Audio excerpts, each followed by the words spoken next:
አይመክዋ አፍቀርክዋ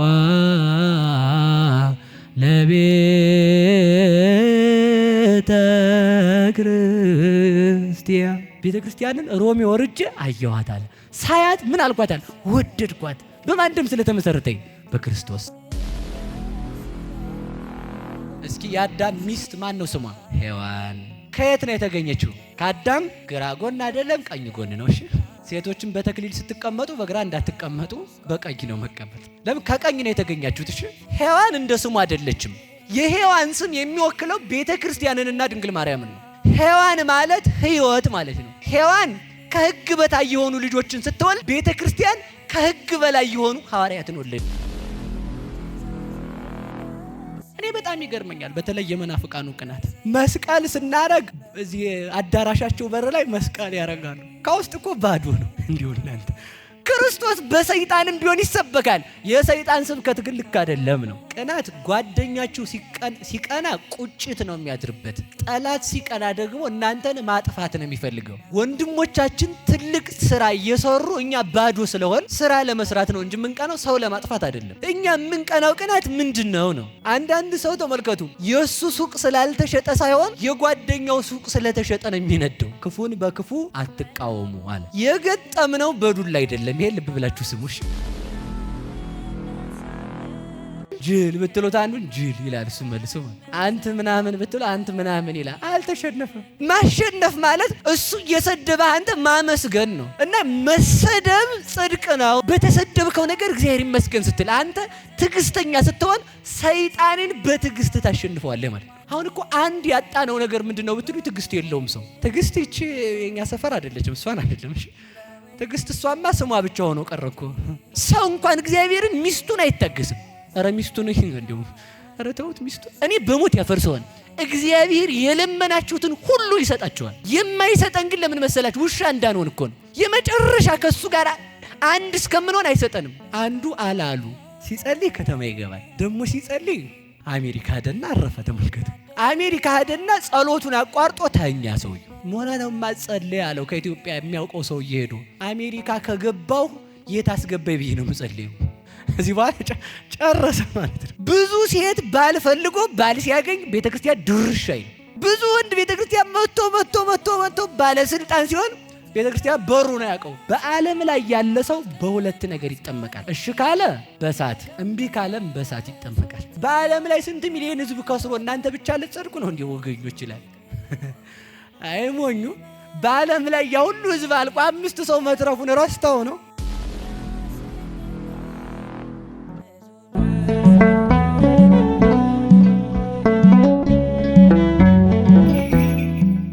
ሁልጊዜም ቢሆን ሰው ደህና አደራችሁ ሲለን ቢያመንም ምንም ብንሆንም ዘለዓለም የምንድንበት ጊዜ ስላለ፣ ቢቸግረንም የምንከብርበት ጊዜ ስላለ፣ ብንደኸይም ባለጸጋ የምንሆንበት ዘመን ስላለ፣ ዘመድ ባይኖረንም መላእክት ዘመዶቻችን ስለሆኑ፣ አባት ባይኖረንም እግዚአብሔር አባታችን ስለሆነ፣ እናት ባይኖረንም ድንግል ማርያም እናታችን ስለሆነች፣ በመሬት ቤት ባይኖረንም በሰማይ የዚህ ዓለም ባለስልጣናት ሊያዙባት የማይችሏት ርስት ስላለችን፣ እግዚአብሔር ብቻ አባታችን ስለሆነ ማን ይመስገንልን? ስለዚህ እግዚአብሔር ስሙ የተመሰገነ ይሁን።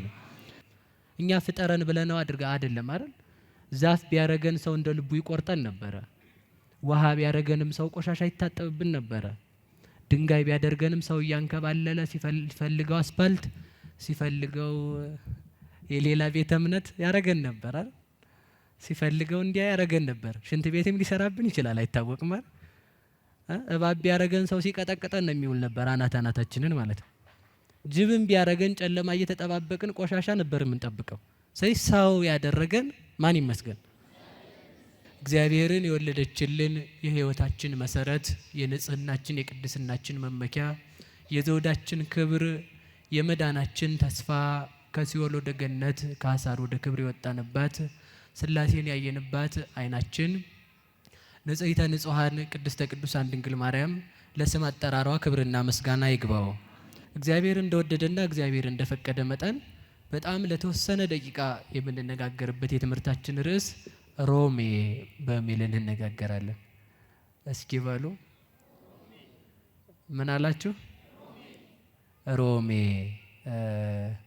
እንደው ለእናንተ ተደራሽ ለማድረግ ቃሉን ወይ መጹ ሰባ ሮሜ ወይ ነስኡ ብሔረነ፣ የሮሜ ሰዎች መጥተው ሀገራችንን ይወስዳሉ ብለው ተናግረዋል። የተናገሩት አይሁድ ናቸው። ቃሉን የጻፈልን ቅዱስ ዮሐንስ ወንጌላዊ ነው። የምናገኘው በቅዱስ ማቴዎስ ወንጌል በቅዱስ ዮሐንስ ወንጌል ምዕራፍ 11 ቁጥር 48 ላይ ነው ማለት ነው። አሁን ስለዚህ ስለ ሁሉም ነገር እንዳልነግራችሁ ጊዜ አይኖረንም እና ስለምን ብቻ እንማራለን የሚለውን ነገር ስናወራ ሮሜ በሚል ርዕስ እንማማራለን። እስኪ በሉ አቤት።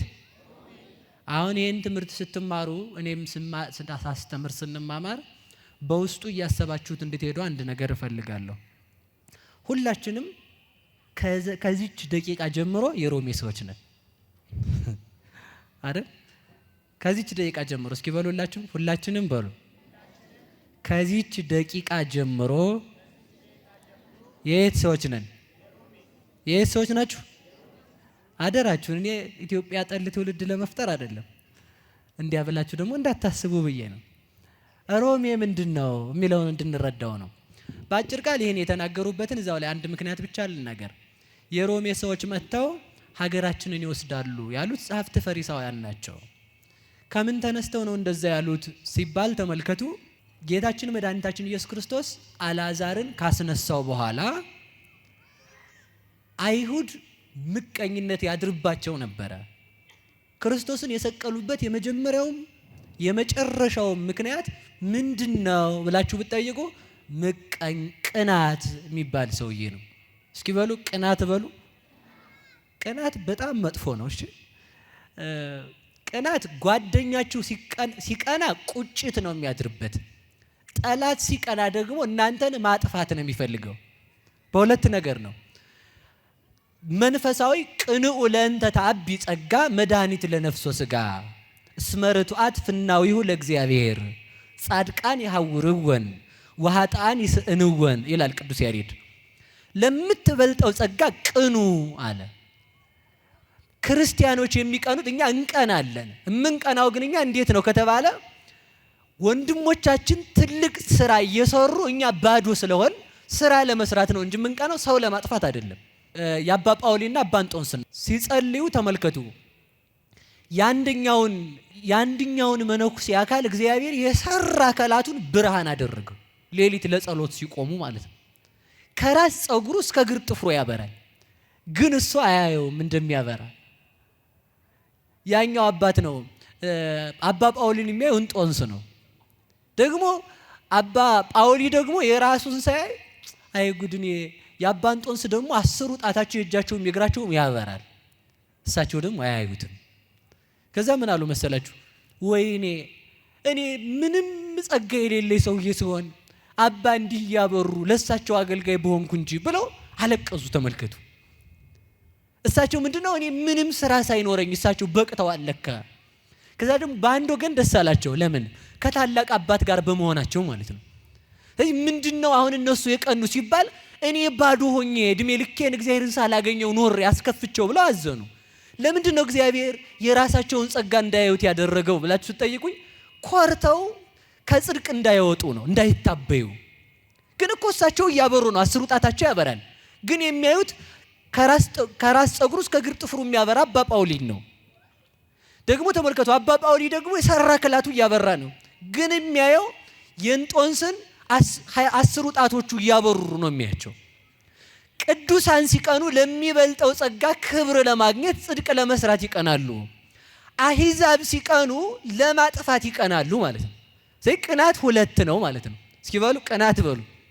ስንት ነው? ቅናት መንፈሳዊና ቅናት ሰይጣናዊ ቅናት አለ ማለት ነው። እኛ የምንቀናው ቅናት ምንድነው ነው? አሁን ይባላል አይደል? ባለጌ ይባላል። ባለጌ እሱ ለቀረ ሳይሆን እሱ ለገበረ ሳይሆን ጓደኛው ለቀረ ያዝናል። ገብቷችኋል? አንዳንድ ሰው ተመልከቱ የሱ ሱቅ ስላልተሸጠ ሳይሆን የጓደኛው ሱቅ ስለተሸጠ ነው የሚነደው። አንዳንድ ሰው የሱ ውጤት ዝቅ ስላለ ሳይሆን ጓደኛው ከሱ ስለበለጠው ማለት ነው የሚያዝነው በዛ ነው። አንዳንድ ሰዎች ተመልከቱ መኪና ስለሌላቸው ሳይሆን የሚያዝኑት ከነሱ የሚበልጥ 2 መኪና ያለው ሰው ስላለ ነው የሚያዝኑት። ስለዚህ ምንድነው ካላችሁ በመናገኘው ነገር ነው መደሰት ያለብን ነው። በሰው መቅናት ጥቅም የለውም። ቅናት መንፈሳዊ ይባላል። ይሄ አሕዛብ ሲቀኑ ተመልከቱ። እየሰማችሁ ነው? እንደማን ነው ካላችሁ እንደ ፈሪሳውያን። እስኪ በሉ እንደ ፈሪሳውያን በሉ። ፈሪሳውያን ክርስቶስ ላይ የተነሱት ምን ብለው ነው? ሙት የሚያስነሳ ከሆነ፣ እውራንን የሚያበራ ከሆነ፣ ድውያንን የሚፈውሳቸው ከሆነ፣ ጎባጣዎችን የሚያቀናቸው ከሆነ፣ ሽባዎችን የሚያረታቸው ከሆነ ተመልከቱ። አንካሳነ አሮጸ አንካሳዎችን ሽው ብለው እንዲሮጡ አደረጋቸው። ወህሙማነ ፈወሰ የታመሙትን በቃሉ ፈወሳቸው። አይነ ስውሩን በምራቁ አበራው። ሩቅ መሄድ የማይችለውን አይነ ስውር እቤት ገብቶ ጠበቀው። ለምን? አይነ ስውር ነው፣ ሩቅ መጓዝ አይችልምና። እንደዚህ እያደረገ ተመልከቱ ኃጥአንን ተመልከቱ ቀርቦ ኃጢአት እስከሚሰሩበት አዘቅት የተሸከመችውን ኃጢአት ተመልከቱ።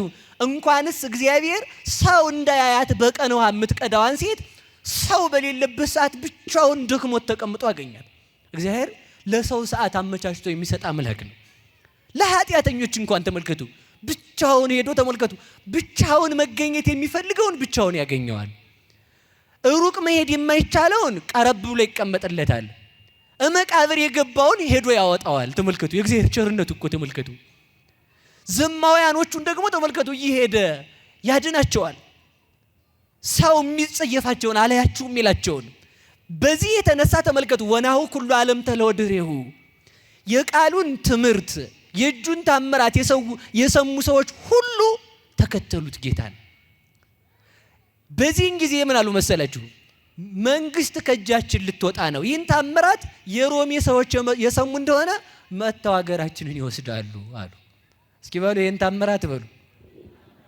ማን የሰሙ እንደሆነ?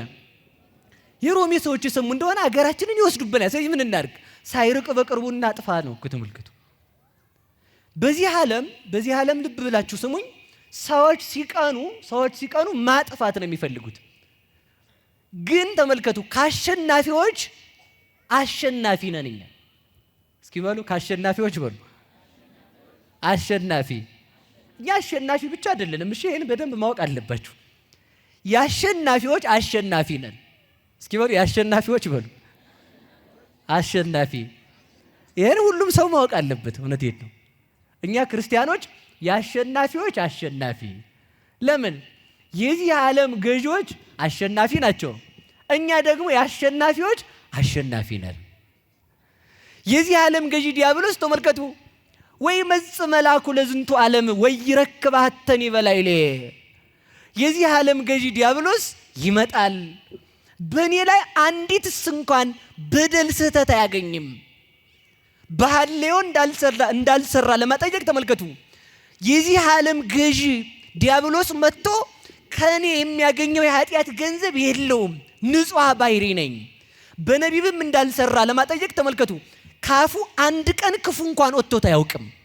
አይሁድን እንኳን ተመልከቱ ቤተ መቅደስን እየበደሉት ለእግዚአብሔር የሚቀርበውን መስዋዕት እየበሉ የባልቴቶችን ገንዘብ እየበሉ እንደዚያ እያደረጉ እንኳን አንድ ቀን እንኳን እናንተ ሌቦች ብሎ አልሰደባቸውም፣ ምንም አላላቸውም። ስለዚህ ምን አለ? የዚህ ዓለም ገዢ ቢመጣ ከኔ የሚያገኘው የለም። ስለዚህ ክርስቶስ ያሸነፈው የዚህ ዓለም ገዢ ዲያብሎስ ነው። የዚህን ዓለም ገዢ ያሸነፈ ማን ነው ከተባለ የአሸናፊዎች አሸናፊ ክርስቶስ ነው። ለዚህ ነው ቅዱስ ጳውሎስ ምን አለ መሰላችሁ? ኢትትቃወሙ ወለእኩይ በእኩይ ክፉን በክፉ አትቃወሙ አለ። በሉ እስኪ ክፉን በሉ በክፉ አትቃወሙ። ክፉን በክፉማ ሰይጣንም ያሸንፋል ነው። ጦርም በጦርማ ሌላም ሰው ያሸንፋል። ክፉን እኛ የምናሸንፈው ክፉን ተቀብለን የሐሳባችን ልዕልና ነው የሚያሸንፈው። ሰማዕታት መዋዕያን ይባላሉ። እስኪ በሉ መዋዕያን በሉ። በሉ አሸናፊዎች በሉ። ምንድነው አሸናፊ ማለት? ቅዱስ ጊዮርጊስ አልታረደም? ሰማዕታት አልተቆና? ምንድነው አሸናፊ ማለት? የገጠምነው በዱላ አይደለም። ይሄ ልብ ብላችሁ ስሙ እሺ።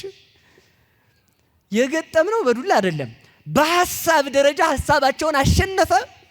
በመሞትም ቢሆን 3 ጊዜ ከሞት ተነስቶ አሸንፏቸዋል። 3 ጊዜ ማለት ነው። ይፈጩታል፣ ይነሳል። ይገድሉታል፣ ይነሳል። በእሳት ይጠብሷቸዋል፣ ይነሳሉ። በብረት ምጣድ ይቆሏቸዋል፣ ይነሳሉ። 3 ቀን ያህል እሳት አነደዱባቸው ሐዋርያት። በ3ኛው ቀን ከእሳት ውስጥ በደህና ወጡ። ወስደው ሰው እንዳያገኘው መቃብር ውስጥ ከተቷቸው። መሬት እነሱን መሸከም አልቻለችም፣ ተነሱ። በዚህም አሸናፊዎቹ እኛ ነን ነው።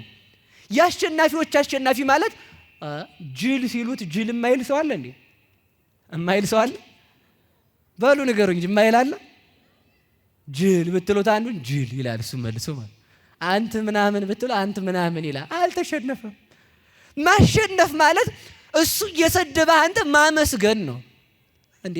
ቆይ አሁን እናንተ ኳስ ተጫዋቾች ናችኋል። በመከላከል ብቻ ማርክ ማስቆጠር አይቻልም አይደል? ይቻላል? ምን ማለት አለበት ንገሩኝ እንጂ። በጣም የምናሳዝነው እኛ እኮ መከላከል ራሱ አልቻለም። መከላከል የሚባለው ሰው ሲሰድብ ዝም ማለት ነው አንዱ መከላከል። መከላከል የሚባለው አንተ ሌባ ሲል እግዚአብሔር ይስጥልኝ እግዚአብሔር ያክብርልኝ የሚባለው እንዴ? ይቀርባልኝ እንደውም ከተቻለ ዝም ብሎ ማለት ነው። መከላከል የሚቻለው ጎል አስቆጠርክ የሚባለው ሲሰድብህ እግዚአብሔር ያክብርልኝ። አንድ አባት ነበረና ገዳም ውስጥ በጣም ስድብን ሊመነኩስ ሲሄድ አገኙትና አባ አሉት። አቤት። የሚሰድብህ ሰው ፈልገህ ተሰደብ አሉት። የሚሰድበው ሰው አጣ። በጣም ነው የሚገርመው። ቢመጣ እኮ እዚህ ከተማ ይጠግብ ነበር ማለት ነው አባት ማለት ነው። በጣም የሚሰድብ ሰው ፈልገህ ተሰደብ ሲሉት ስድብ የሚሰድበው ሰው ጠፋ። ከዛ ከተማ ወጥቶ ስድብ የሚሳደብ ሰው ገዝቶ ቀጥሮ ይዞ ወደ ገዳም ይዞ ወደና በል ደህና አድርገህ ስደበኛ ነው።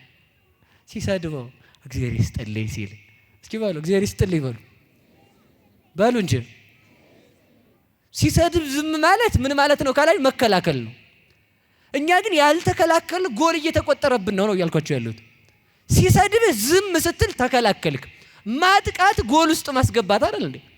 ማጥቃት የሚባለው መልሰህ እግዚአብሔር ይስጥልኝ ስለሰደብከኝ። አንተ ባትሰድበኝ ማን ክብር ያሰጠኛል? አንተ ባታማኝ ማን ክብር ያሰጠኛል? አንተ ባትሸጠኝ ማን ክብር ያሰጠኛል? አንተ ባታዋርደኝ ማን ያዋርደኝ ነበር? እንዲህ ያለ ክብር የሰጠኝ እግዚአብሔር ይስጥ እንጂ። እውነት የክርስትናዬን ሲገለጥ እኮ ተመልከቱ። ማር የያዙ እጆችን ካልተቀበልካቸው እንዴት ነው ህይወት ሊጣፍጥ የሚችለው? ስድብን መቀበል ስትችል ህይወት እየጣፈጠ ይሄዳል። ከዛ አባት ምንድነው ያላቸው መሰላችሁ? እግዚአብሔር ይስጥልኝ እያለ ብሩ ሲያልቅበት ሰውየው ሄደ። በነፃ አልሳደብም ብሎ ማለት ነው። ከዛ አንድ ቀን ከተማ ሲወጣ ቃል ይገዛ የሆነ ሰው አጋጠመውና ሞላጫ መነኩሴ ሌባ አለው። እኪሱ ቢገባ ብር የለም። እግዚአብሔር ይስጥልኝ ከፍዬ ነበር የምሰደበው በነፃ አቀመሱኝ ብሎ ቤቱን ሄደ ማለት ነው። እና መሰደብ ጽድቅ ነው እያልኳቸው ያለው። እስኪ በሉ መሰደብ በሉ ምንድን ነው? እኔ በሞት ያፈርሶንላችሁ። ሰርቃችሁ ብቻ ሳሰርቁ ሳይሆን ሳሰርቁ ከተሰደባችሁ ብፁዓን ናችሁ። ሰርቃችሁ ከተሰደባችሁ ቢያንስ ደግሞ እግዚአብሔር ይስጥልኝ እውነት ነው ካላችሁ ኃጢአታችሁን አመናችሁ ማለት ነው። በዚያም ደግሞ ትጸድቃላችሁ ማለት ነው። ለዚህ ነው ሰው ስድብን መለማመድ አለበት፣ ክፉ ነገርን መለማመድ አለበት። ህሊናው እንዳይረበሽ መሆን አለበት። እኔ በዚያውም ልንገራችሁ፣ ሰይጣን እግዚአብሔር ከኛ ጋር አለመሆኑን የሚያውቅበት አንድ መንገድ አለ። ማን ከኛ ጋር አለመሆኑን ባሉ እንጂ ንገሩኝ። አሁን በእኔም በእናንተ ማሳብ እግዚአብሔር ከኛ ጋር ነው አይደለም? እርግጠኛ ናችሁ? ኧረ ተው። እሺ አሁን እናንተ ጥሩ ስድብ ንገሩኝ እስኪ። ወይ ጥሩ ስድብ እኮ አቤት የለም። እሺ ዝም ብዬ ማለት ነው እናንተ ሌቦች ብላችሁ ትናደዳላችሁ አትናደዱም? የእውነቷን ንገሩኝ በሉ እንጂ በሞቴ ንገሩኝ። ከተናደዳችሁ እግዚአብሔር ከእናንተ ጋር አይደለም። ሰይጣን ሰውን የሚያውቀው ተመልከቱ እግዚአብሔር ያለበት ሁሉ ጊዜ ደስተኛ ነው። ሰይጣን ወደኛ ሲመጣ መከራን እንዲጨምርልን አንዱ ምክንያት ምን ሆነው በሚመጣው መከራ ስንበጣበጥ ሲያየን አራ ይሄማ እግዚአብሔር አብሮት የለም ላቅም ሰው ብሎ ይጨምርልሃል ማለት ነው። ዝም ስትል በተሰጠ ነገር እግዚአብሔር ይመስገን ስትል፣ በተሰደብከው ነገር እግዚአብሔር ይመስገን ስትል፣ አንተ ትዕግስተኛ ስትሆን ሰይጣንን በትዕግስት ታሸንፈዋለህ ማለት ነው። አሁን እኮ አንድ ያጣነው ነገር ምንድነው ብትሉ ትዕግስት የለውም ሰው። እስኪ በሉ ትዕግስት በሉ። ትዕግስት ይቺ የኛ ሰፈር አይደለችም፣ እሷን አይደለም። እሺ ትዕግስት እሷማ ስሟ ብቻ ሆኖ ቀረ እኮ ስሟ ትዕግስት ሁላችንም ነው። እሺ ታውት እንግዲህ ትዕግስት የምትባሉ ሴቶች እንዳትቆጡኝ እሺ። እና አደራችሁን እና ትዕግስት ማለት ተመልከቱ መታገስ አልቻለም ሰው። እንኳን እግዚአብሔርን ራሱን መታገስ ችሏል። ራሱን አሁን ቆይ ራሳችሁን ታግሳችሁታል? ራስን መታገስ ማለት እኮ ብላ እያለ እረፍ ያኮ ነው። ያ ነው እኮ ትዕግስት የሚባለው። ተሳደብ እያለ እረፍ አታተርፍም በዚህ ታገስ። ከቤተ ክርስቲያን ውጣ እያለ እረፍ። ቤትህን ሄደህ ምን ልታረግ ነው ማለት እኮ ነው። አትቁረብ ሲል ደግሞ እረፍ። ከፈጣሪ ጋር በመሆኔ እንጂ ባለመቁረብ የማተርፈው ነገር የለኝም ማለት እኮ ነው ትዕግስት ማለት። ሰው እንኳን እግዚአብሔርን ሚስቱን አይታገስም። አረ ሚስቱን እንደው አረ ተውት ሚስቱን ለምነን እኮ ተመልከቱ እግዚአብሔር ይዞ በሚመጣበት ቀን እኛ ሰልችተን ቤታችንን ነን። እግዚአብሔር ደግሞ ተመልከቱ ዝም የሚለን ውሻ እንዳንሆን እኮ ፈልጎ ነው። እስኪ በሉ ዝም የሚለን በሉ ውሻ እንዳንሆን ነው። ምን እንዳንሆን? ቆይ በሞት ያፈርሰውን ውሻ እበርከች እንዳለ ዳቦ ጣል ብታረጉለት ያድራል በር።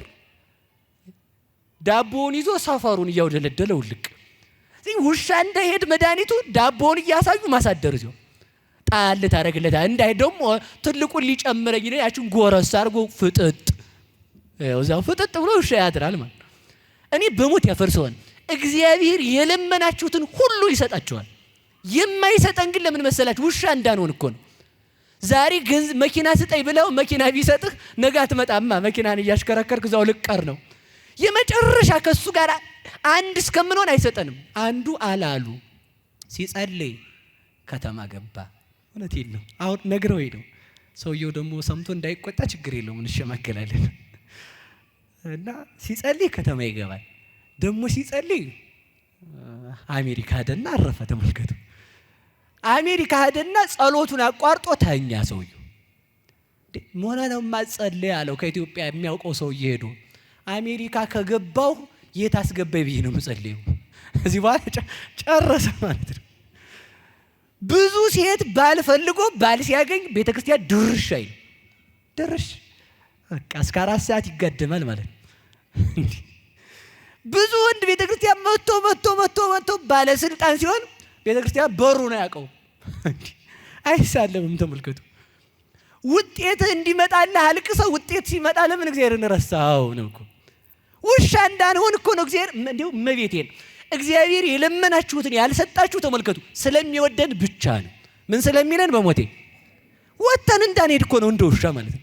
የተሰጠችንን ይዘን እልም እንደው በሞቴ በደንብ አስታውሱ። የሆነ ትንሽ ነገር ስትደረግልን እግዚአብሔር ቤት ነው የምንቆየው። የት ነው የምንቆየው? አሁን እኮ እዚህ የመጣችሁት እኮ የሆነ ትንሽ ጎደሎ ኖራችሁ ነው። መድኃኔዓለም ጎደሏችንን ይምላልን። ጎደሎ ህሊናችንን ነው። እኔ ገንዘቡን አላልኩም፣ እሱ ትርፍ ነው። እሺ ጎደሎ ህሊናችን ከተሞላ ይውላችሁ ሁሉ የሱ የሆነ እግዚአብሔር ለኛ ለመስጠቱ እግዚአብሔር ንፉግ ነው እንዴ? ንፉግ አይደለም።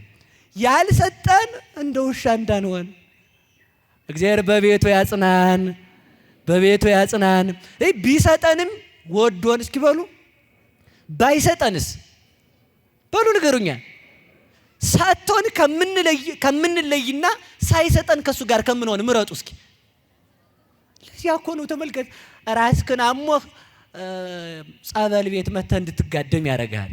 ጆሮህ ታሞ ቅዳሴ የማታስቀድሰው ተቀድሶ ነው ቅባ ቅዱስ የሚደረገው ስትባል መምርዬ እንደው አስቀድሽ ቅባ ቅዱስ ላስደረግ ትመጣለህ ማለት ብቅ ብለህ አታውቅማ ታስቀድሳለህ። ስለዚህ እግዚአብሔር በበሽታ ሰውን ይስበዋል፣ ግን የኃጢአት ሳይሆን የጽድቅ እንዲያደርግልን መድኃኔዓለም ይርዳን። ስለዚህ ተመልከቱ ማሸነፍ ሁለት ነገሮች አሉት። በዚህ ዓለም ሁለት ጎል ነው ያለው። እሺ እስኪ በሉ 2 ጎል በሉ። ስንት ጎል ነው ያለው? በኳስ ሜዳ ስንት ጎል ነው ያለው? በሉ ከሁለት አንዱ ማግባት አለብን።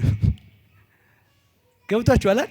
2 ጎል ነው ያለው። በሰማይም አንድ ሲኦል ነው፣ አንድ መንግስተ ሰማያት። በቃ 2። የትኛው ጋር ነው እየተጫወትክ ያለው ነው? አንተ የትኛው ነው እየመታ ያለው? የቱ ጋር ነው ስትጫወቱ የምትሉት? ውሏችሁን ስናመሽ አመሸ ነው የት ጋር ነው? እኔ ማታ እኮ ተመልከቱ፣ ወረቱን የከሰረ ነጋዴ እኮ መጥፎ ነው። ተመልከቱ፣ መንግስተ ሰማያት እግዚአብሔርን የከሰረ ክርስቲያን ምንም አይጠቅም። እግዚአብሔርን እንዳንከስር መድኃኔዓለም ይርዳን። የዋላችሁበትን ማታ ከየትኛው ነው ጎል ያስቆጠርኩት? ተሳድበህ ከሆነ ትክክለኛ ሲኦል ነው ጎል ያስቆጠርከው። ሲሰድቡ አመስግነ ሄደህ ከሆነ ወይንም ሲሰድቡ ዝም ካልክ ተከላክለሃል፣ አልገባብህም፣ ትሻላለህ። ሲሰድቡ ካሻርክ ገብቶብሃል ማለት። ሲሰድቡ ካመሰገንክ ቀጥታ የመንግስተ ሰማያት ጎል ያስቆጥራል ማለት ነው። በዚህ መስመር እንድንሄድ መድኃኔዓለም ይርዳን። ተመልከቱ፣ እነዚህ ሰዎች ቅናት ይህን ያደርጋል። በሰው እንዳንቀና መድኃኔዓለም ይርዳን። ስለ ቅናት በሰፊው ሌላ ቀን ብናወራ ደስ ይለኛል። ወደ ነገር ይልሄድ። እስኪ በሉ ክርስቶስንም የሰቀሉት ተመቅኝተው ነው። እስኪ በሉ ክርስቶስን የሰቀሉት በሉ ምን ብለው ነው? እኔ በጣም ይገርመኛል። በተለይ የመናፍቃኑ ቅናት መስቀል ስናረግ እዚህ አዳራሻቸው በር ላይ መስቀል ያረጋሉ። ከውስጥ እኮ ባዶ ነው። እንዲሁ እናንተ ቅናት እኮ ከባድ እኮ ነው። ተመልከቱ። ግን በጣም ደስ የሚለው ነገር ተመልከቱ፣ በመስቀሉ ክርስቶስ ይፈርድብናል ማለታቸው ነው። ከቃሉ ጋር ናችሁ? ከቃሉ ጋር ናችሁ? አንድ ነገር ልንገራችሁ። እግዚአብሔር በሉ ሁላችሁም አፍን ከፍቶ ፊትን ጸፍቶ እንኳን ሰውን አህያን ያናግራል በሉ። ማንን ያናግራል? እንኳን አህያን ድንጋይን ያናግራል በሉ። እንኳን አህያን በሉ ድንጋይን ያናግራል። ይህ ተረት አይደለም፣ እነሱ እንደሚሉት ተረት ሲነሱ ነው።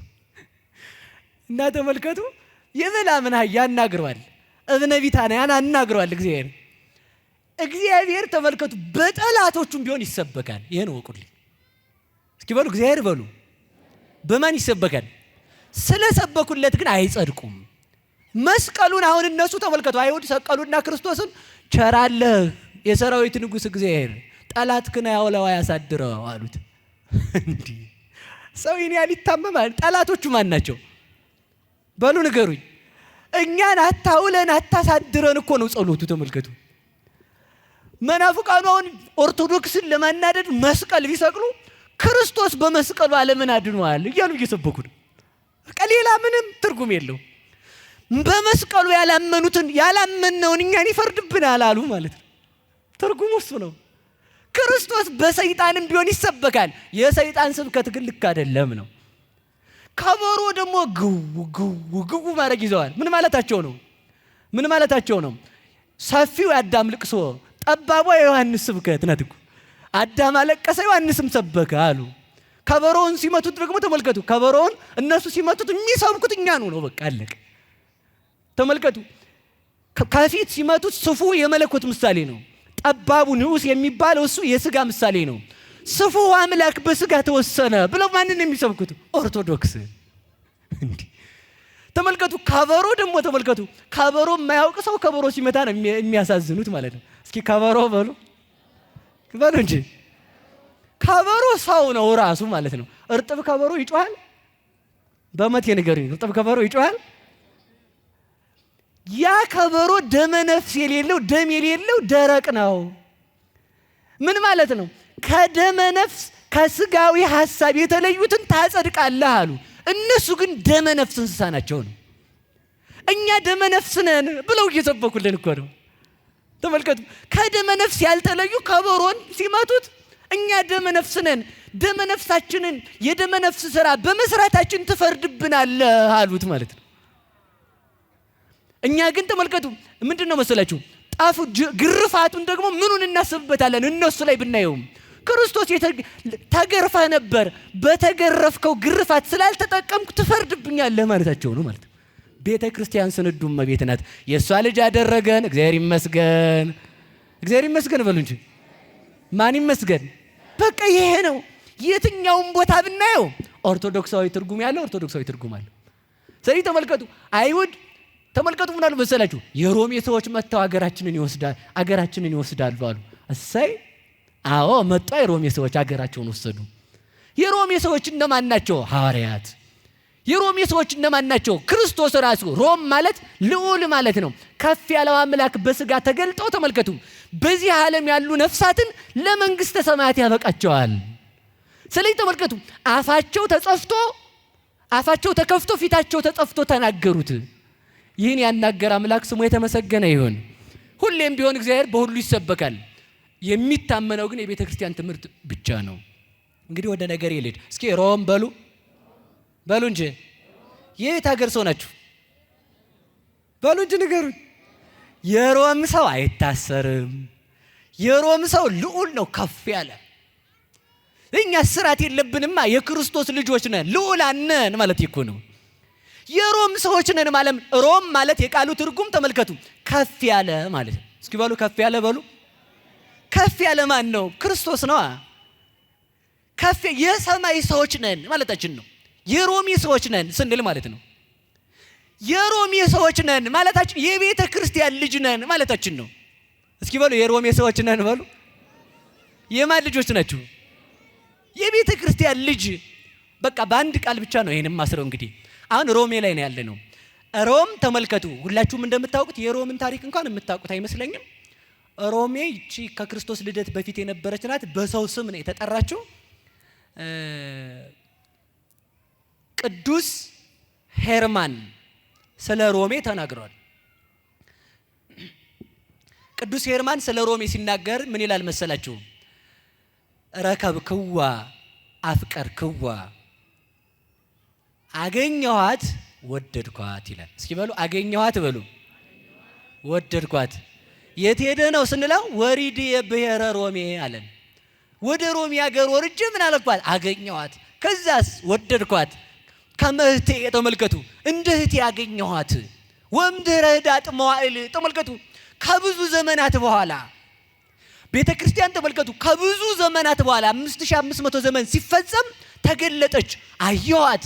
ከዛስ ተመልከቱ ወደድኳት። ሳያዩ መውደድ የለምና ካየኋት በኋላ ወደድኳት አለ። ተመልከቱ ወምዝ እምድረ ህዳጥ መዋዕል አለ። ተመልከቱ ከጥቂት ዘመን በኋላ ወትተሐጸብ በፈለገ ጤግሮስ፣ በጤግሮስ ወንዝ ትታጠባለች። እስኪ በሉ በጤግሮስ ወንዝ በሉ። ምን ትላለች? ስትታጠብ አገኘኋት። ጤግሮስ የተባሉ ተመልከቱ የገነት ወንዞች ናቸው። ኤፌሶን፣ ግዮን፣ ኤፍራጥስ፣ ጤግሮስ ናቸው። የማር ወንዝ፣ የወተት ወንዝ፣ የዘይት ወንዝና የወይን ወንዝ ናቸው። 4 ወንዞች ናቸው። ወተት ምንድን ነው? ወተት ያሳድጋል። ወደ እግዚአብሔር አድጋ አገኘኋት፣ ክርስቶስን መስላ። ተመልከቱ ወይን ያሰክራል፣ በክርስቶስ ፍቅር ሰክራ አገኘኋት። የዚህ ዓለም መጠጥ ተመልከቱ ባለስልጣናትን ያስንቃል፣ ሁሉን ያስንቃል። እስኪ በሉ መጠጥ በሉ። ሁሉን ያስንቃል። ምንን ያስንቃል?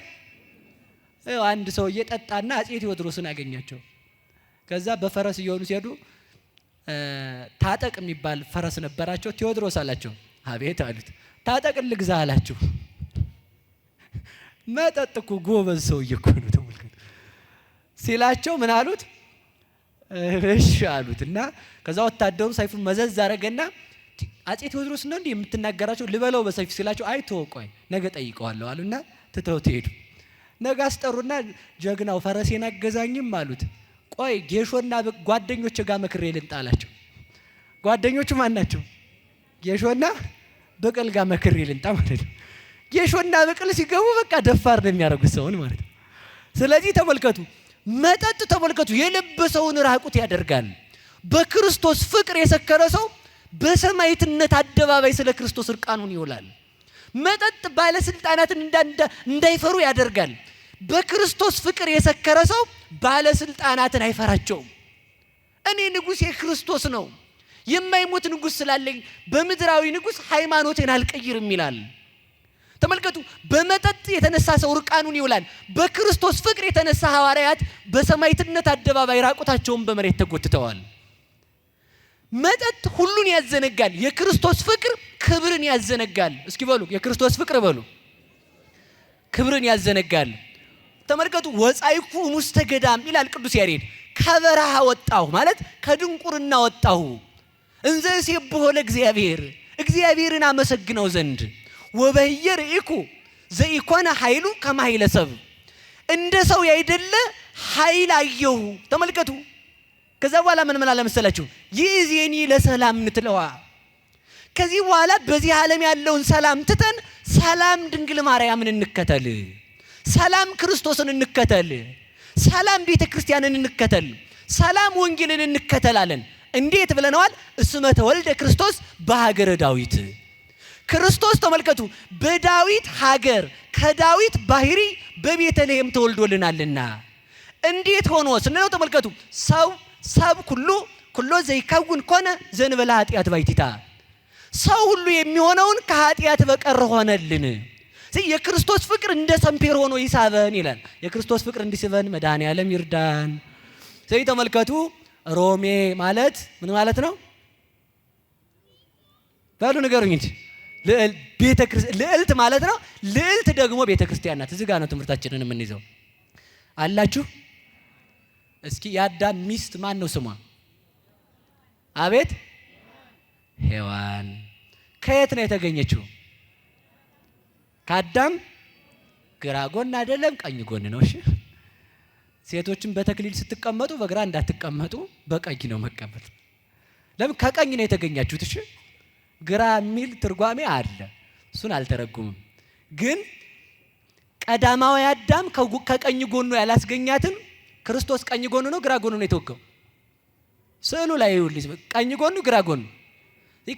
ቀዳማዊ አዳም ከቀኝ ጎኑ ሔዋንን እንዳስገኘ ዳግማዊ አዳም ክርስቶስ ደግሞ ሙሽሪት የሕያዋን እናት ቤተ ክርስቲያንን ከየት ነው ያስገኛት? ከቀኝ በሉ እንጂ ከቀኝ ጎኑ። ስለዚህ ተመልከቱ በአጭር ቃል ትምህርቴን እየጠቀለልኩ ልመጣ ነው። ሮሚ ማለት ልዕልት ማለት ከሆነ ልዕልት ማለትም ቤተ ክርስቲያን ናት። የሮሚ ሰዎች ነን ማለት የቤተ ክርስቲያን ልጆች ነን ማለት ነው። ስለዚህ ተመልከቱ ክርስቶስ አዳም ከቀኝ ጎኑ ሙሽራውን እንዳስገኘ ሔዋንን ክርስቶስ ከቀኝ ጎኑ አስገኛት። ያችን ላያት ወደድኩ። ተመልከቱ እንዴት ወደድኳት አለ ብል ያለውን ስንጠይቀው ተመልከቱ የሔዋን ልጆች ተመልከቱ ሞት ሰለጠነባቸው። ምን ሰለጠነባቸው? ሔዋን እንደ ስሙ አይደለችም። የሔዋን ስም የሚወክለው ቤተ ክርስቲያንንና ድንግል ማርያምን ነው። ሔዋን ማለት ሕይወት ማለት ነው።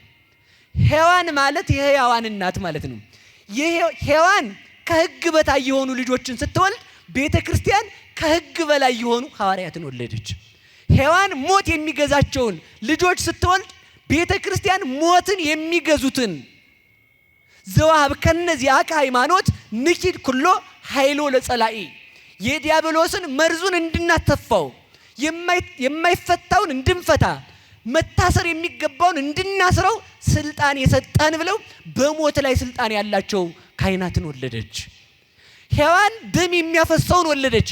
ቤተ ክርስቲያን ደግሞ ስጋውና ደሙን የሚፈትቱትን ካህናትን ወለደች። ሔዋን ተመልከቱ የሚጨልምባቸው ልጆችን ወለደች። ቤተ ክርስቲያን ብርሃን ክርስቶስ የሚወጣላቸው ብርሃን ልጅነትን የሚለብሱ ምእመናንን ወለደች። ሔዋን ተመልከቱ የወለደቻቸው ለመቃብር ሆኑ። ቤተ ክርስቲያን የወለደቻቸው ለሕይወት ታጩ። የሔዋን ልጆች ርጉማን ተባሉ። የቤተ ክርስቲያን ልጆች ቡሩካን ተባሉ። ይህን ስም ያገኘነው በቤተ ክርስቲያን ነው። ይችን ቤተ ክርስቲያን እንድንወዳት መድኃኔዓለም ይርዳን። የማን ልጆች ነን? እስኪ በሉ ቤተ ክርስቲያን በሉ እንጂ የማን ልጆች ነን? የማን ልጆች ነን? የቤተ ክርስቲያን ልጆች ነን። ቤተ ክርስቲያን እናታችን ሮሜ የተባለችው ቤተ ክርስቲያን ናት። እስኪ በሉ ቤተ ክርስቲያን እናታችን በሉ። ቅድስት በሉ እስኪ። ቆይ ነገሩ ላስብላችሁ። ወነአምን በሉ እስኪ በአሐቲ ቅድስት ቤተ ክርስቲያን ልዩ በሆነች በአንድ ቤተ ክርስቲያን እናምናለን። እስኪ በሉ ልዩ በሆነች በስንት ቤተ ክርስቲያን እናምናለን? ጽኑ በሆነች በአንድ ቤተ ክርስቲያን እናምናለን። ሮሜ ማናት ስንል ተመልከቱ ንጹህ ቤተ ክርስቲያን።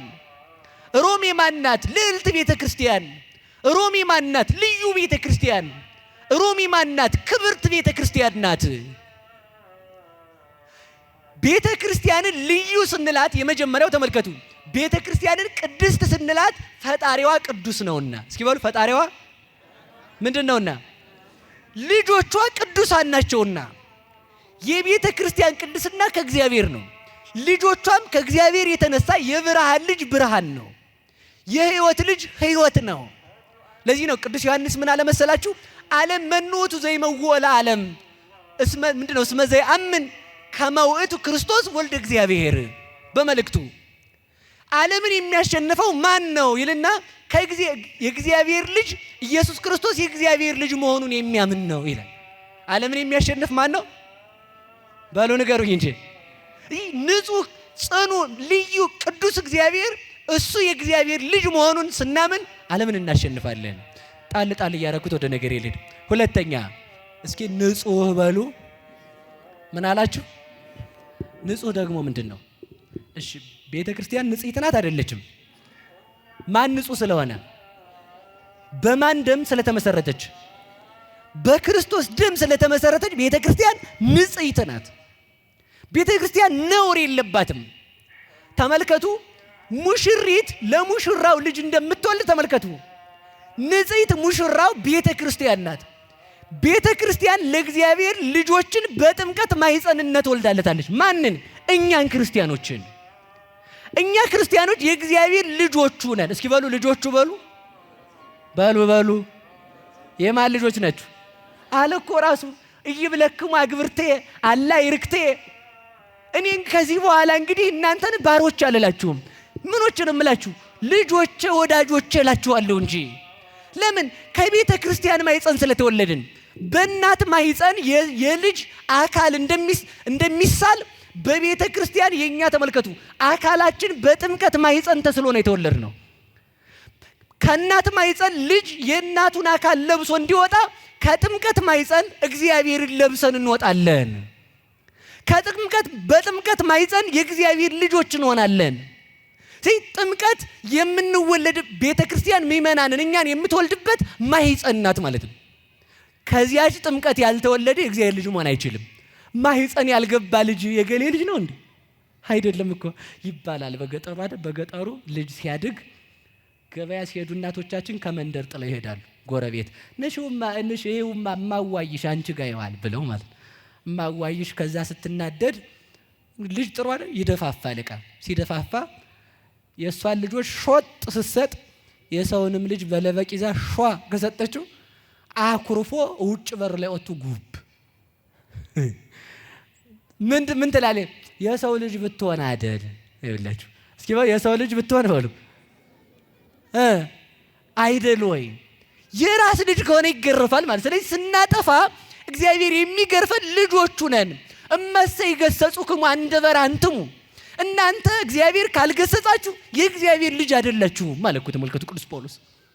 ስለዚህ ተመልከቱ የቤተ ክርስቲያን ልጆች ነን። ልጅነታችንን መድኃኔዓለም ያጽናልን፣ መድኃኔዓለም ያጽናልን። ሰው በሁለት ነገር ይወለዳል። ሲወለድ ተመልከቱ እማይ ወመንፈስ ቅዱስ። መንፈስ ቅዱስ እሳት ነው፣ ውሃ ደግሞ ውሃ ነው። እስኪ በሉ እማይ በሉ ወመንፈስ ቅዱስ። በደንብ ያዙልኝ። በዓለም ላይ ያለ ሰው በሁለት ነገር ይጠመቃል። እሺ ካለ በእሳት፣ እምቢ ካለም በእሳት ይጠመቃል። አልገባችሁም? እሺ ያለ ሰው በእሳት ይጠመቃል። እምቢ ያለም ሰው በእሳት ይጠመቃል። እሺ ያለ በመንፈስ ቅዱስ እሳትነት ይጠመቃል። እምቢ ያለ በገሃነመ እሳት ይጠመቃል። እምቢ ያለ እዚያ ሲጠመቅ ይኖራል። ተመልከቱ የእግዚአብሔር ወልድ ልደት ከአባቱ ተወልዶ ልደቱ እንደማያልቅ ከቤተ ክርስቲያን የተወለድነው ልደት አያልቅም። ከእግዚአብሔር የተወለድነው ልደት አያረጅም። እሱ ተመልከቱ ከአባቱ ተወልዶ ዘላለም ወልድ እንደሚባል እኛም ከእግዚአብሔር ተወልደን አባት የምንባልበት ዘመን የለንም። ዘላለም ልጆቹ አድርጎን ይኖራል እንጂ።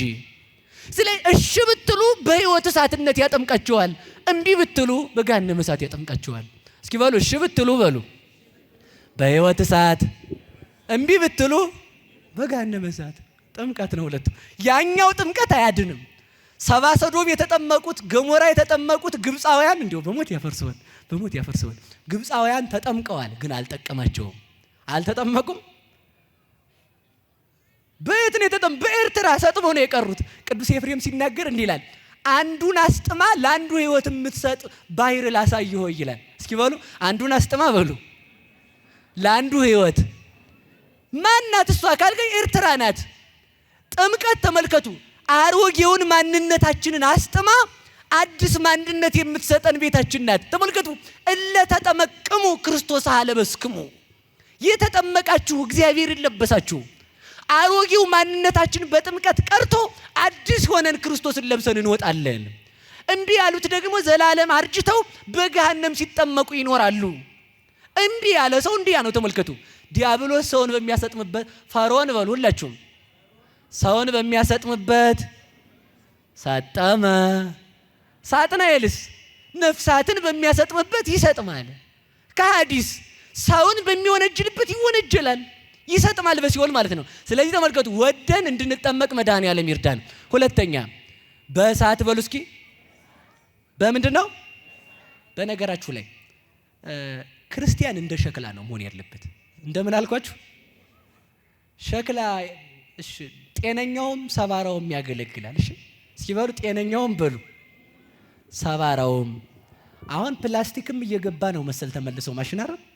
እሱን አላቅም እውቀት ስለሌለኝ ይቅር በሉኝ። እሺ አንዳንድ ጊዜ ይባላል አንድ አባት እግዚአብሔር ንገረው ብሏቸው ነው መሰልና ትናንት አግኝቻቸው ወደ 6 መጽሐፍ ሰጥተውኛል። ትናንት ማለት ነውና እግዚአብሔር ንገረው ብሏቸው የነገሩኝ አንድ ነገር አለ። እግዚአብሔር ንገረው ብሏቸው ይሆናል ብዬ አሰብኩ፣ ሳስበው ማለት ነው። እና የአስኮላ ተማሪ 12ኛ ክፍል እስከሚደርስ ሁሉን ነው የሚያውቀው አይደል? የሁሉ ተጠያቂ ነው። ፊዚክስ ቢመጣ ምናምን ቢመጣ ምናምን ቢመጣ ምናምን ቢመጣ ሁሉን ያውቃል። የጠፈር ተመራማሪ ነው፣ የሂሳብ ባለሙያ ነው፣ እንግሊዘኛ ባለሙያ ነው፣ የማትስ ባለሙያ ነው ሁሉ አይደል? ከዛ ሲመርጥ ዩኒቨርሲቲ ሲገባ አሃ ይሄን አላቅም ይልና እንደገና ይመለሳል ማለት ነው። ከዩኒቨርሲቲ ሲወጣ ደግሞ አንድ ነገር ብቻ ነው የሚያውቀው፣ ወይ ስለ አይን ነው ወይ ስለ ጥርስ ነው። አስፋልት የሚሰራ ሰው ስለ ቱቦ አያውቅም። እሺ ስለ ቱቦ መቅበር አያውቅም። ግንብ የሚገነባ ሰው ስለ ኮንዴት ገመድ ማስተላለፍ አያውቅም። እና እኔም ሁሉ ቦታ ልድረስ ያለ ሰው ጅል ነው፣ ራሱ የማያውቅ ነው። እሺ እና እኔም አላውቅም ነው። ስለዛ ስለ ፕላስቲኩ አላውቅም ነው ለማለት የፈለኩት። እሺ እማውቀውን ብቻ ልንገራችሁ። ያው ትንሽ አይደል ሸክላ የሰማችሁ ነው። ሸክላ ሰባራውን በሉ እስኪ፣ ደህናውም ይጠቅማል። እናንተ ምንድናችሁ በሉ? ሸክላ ነን በሉ እንጂ ምንድናችሁ? ሸክላ ሰባራውም ይጠቅማል፣ ጤነኛውም ይጠቅማል። ሸክላ ሲሰበር ሸክላ ሰሪ አድቅቆ በጤነኛው ተኩሶ ውሃ ይቀዳል። ምጣድ ተሟሽቶ ነው እንጀራ የሚጋገርበታል፣ ዝም ብሎ አይጋገርበትም። ያ መሟሸቱ ተመልከቱ፣ ያ መሟሸቱ ውሃ ያረጉበታል፣ ያስሱታል። ተመልከቱ እንጀራ እንዲያወጣ እኮ ነው። ህሊና በእግዚአብሔር ቃል መታሰስ አለበት፣ እውቀት መንፈሳዊ እውቀት እንዲኖር ማለት ነው። ስለዚህ ተመልከቱ ያ ሰባራ ዕቃ ሲሰበር ቁጭ ያረጉታል፣ ውሃ የሚቀዱበት የነበረውን አሟሽተው ማለት ነው። ውሃ ይገነፈልበታል፣ ጥሬ ይቀቀልበታል። ያለ እናንተው እሺ እሱን ልትቸዋለሁ። ሲሰበር ሴትዮዋ ሰባራ ዕቃ ጠጋኝ አለ። እስኪ በሉ ሰባራ ዕቃ በሉ። አዲስ አበባ የለም አይደል? የለም አይደል? ሰባራ ዕቃ አለ። አስተኩሳችሁ ታውቃላችሁ? ሰባራ ዕቃ እዚህ አለ ይባላል። እስኪ በሉ ሰባራ ዕቃ በሉ እንጂ ሰባራ ዕቃ እዚህ አለ በሉ። ማን ነው? እኔ በሉ እኔ ነኝ ይባል በሉ እንጂ አትሉም? ሰባራ ዕቃ ይሰራል። እንዴት ነው የሚሰራው? ወከመ ነዋየ ለባህ ትቀጠቅጦሙ፣ እንደ ሸክላ ሰሪ ዕቃ ትቀጠቅጣለህ። ማንን? ሁለቱንም። እኛን ለመጀመሪያ ጊዜ በልጅነት ነው ኃጢአት ስንሰራ ተመልከቱ፣ ሸክላውን እንደማድቀቅ ንስሐ መግባት ራስን ማዋረድ ነው። እንደገና ያንን እንደማብካት እንባ ማነባት ነው። ያ ተመልሶ እንደገና ተሰርቶ ተጠፍጥፎ እንደገና ሸክላ ሆኖ በእሳት እንደመተኮስ ተመልከቱ። ተመልሰን በመንፈስ ቅዱስ እሳትነት መጥተን እግዚአብሔርን በድለናል ብለን ወደ ቀደመ ክብራችን መመለስ ነው። ስለዚህ ተመልከቱ እግዚአብሔር ሰባራ ዕቃን አይጥልም። በመንፈስ ቅዱስ አድሶ ልጆቹ ያደርገናል። ልጆቹ የሚያደርገን አምላክ የተመሰገነ ይሁንልን። እዚህ ንስሐ ምንድናት ካልከኝ ሰባራ ዕቃ ማደሻ ናት። የተሰበርከውን አንተን ወደ እግዚአብሔር የምታደርስ የምትመልስህ ናት። ከዚያ ተመልከቱ፣ ንስሐ ስትገባ እግዚአብሔር መንፈስ ቅዱስ ያድርባል። መንፈስ ቅዱስ ደግሞ እሳት ነው። የዚያን ጊዜ አንተ ያ ልል ዘሊል የሆንከው ጠንካራ እንድትሆን የሚያደርግ እሳት ነው። እሳት ደግሞ እግዚአብሔር መንፈስ ቅዱስ ነው። እግዚአብሔር እንዲያድርብን መልካም ፈቃዱ ይሁንልን። ጣል ጣል ላድርገው እስኪ በሉ ጽኑ በሉ እንጂ ጽኑ በሉ። ጽኑ ማለት ደግሞ ተመልከቱ፣ ቤተ ክርስቲያን ጽኑ ናት። በማን ላይ ስለተመሰረተች? በጽኑ በእግዚአብሔር ስለተመሰረተች። አንድም ተመልከቱ፣ ቤተ ክርስቲያን ጽኑ ናት በጴጥሮስ አለትነት ስለተመሰረተች። አንተ አለት ነህ፣ በአንተ አለትነት ቤተ ክርስቲያኔን እመሰርታታለሁ። ያንን አለት የሚነቀንቀው የለም። ሌላም ተመልከቱ፣ ቤተ ክርስቲያን ጽኑ ናት በጥምቀት ስለተመሰረተች። ቤተ ክርስቲያን ጽኑ ናት በክርስቶስ ደም ስለተመሰረተች። እስኪ በሉ ቤተ ክርስቲያን በሉ። በማን ደም ነው የተመሰረተችው? በክርስቶስ ደም ነው የተመሰረተችው። ስለዚህ በደሙ ስለመሰረታት ቤተ ክርስቲያን ጽንዕት ናት። ከቤተ ክርስቲያን የሚወለዱ ጽኑዓን ናቸው። እስኪ በሉ ከቤተ ክርስቲያን የሚወለዱ ጽኑዓን ናቸው። ምንድን ናችሁ እንግዲህ እናንተ? ጽኑ መሆን አለብን ማለት። ከቤተ ክርስቲያን እንደው ብዙ ነገር ብናገር ደስ ይለኝ ነበር፣ ሰዓት ስለሌለ ልትወው። ከቤተ ክርስቲያን የተወለዱ ሰማዕታትን ጽናታቸውን እዩት። ከቤተ ክርስቲያን የተወለዱ መነኮሳትን ጽናታቸውን እዩት። በሞት እንኳን የማይሸነፉ ጽኑዎች ናቸው። የገዳያቸውን ሕሊና አሸንፈው ላሰቃያቸው ስቃይ የሆኑ ማለት ነው። ክርስቲያን ላሰቃዩ ስቃይ ነው። ለሞት ሞት ነው ክርስቲያን። እስኪ በሉ ለሞት በሉ ሞት ነው ክርስቲያን በሉ እንጂ። ክርስቶስ ሞትን አላሞተው፣ ሞትን እኮ ገደለው ነው ያልነው አይደል? ክርስቲያን ሞትን የሚገል ነው እንጂ ሞት የሚገለው አይደለም። ስለዚህ ተመልከቱ፣ ጽኑ ነን የጽኑ የእግዚአብሔር ልጅ ስለሆነ። ጣል አድርጌ መጨረሻ ላይ ልጅ ልዩ ብቻ የምትለውን ልንገራችሁ እስኪ በሉ። ልዩ ቤተ ክርስቲያን ከየት የተለየች? የመጀመሪያው ከአይሁድ የተለየች። እስኪ በሉ ከአይሁድ በሉ። ከአይሁድ የተለየች ማለት የመጀመሪያዋን ተመልከቱ፣ ከአይሁድ ነው የለያት ቤተ ክርስቲያንን። ያችኛዋ የአይሁድ ቤተ ክርስቲያን የጸሎት ቤት ነው የምትባለው። ሐዋርያት በዲስቅልያ ሲናገሩ እንዲህ ይላሉ፣ ዛቲ ቤተ ክርስቲያን ቤተ ጸሎት ቤተ ጸሎት ትሰማይ ብሎ ቅዱስ ዳዊት ተናግረዋል። ያቺ የጸሎት ቤት ናት። የማን? የአይሁድ ብቻ።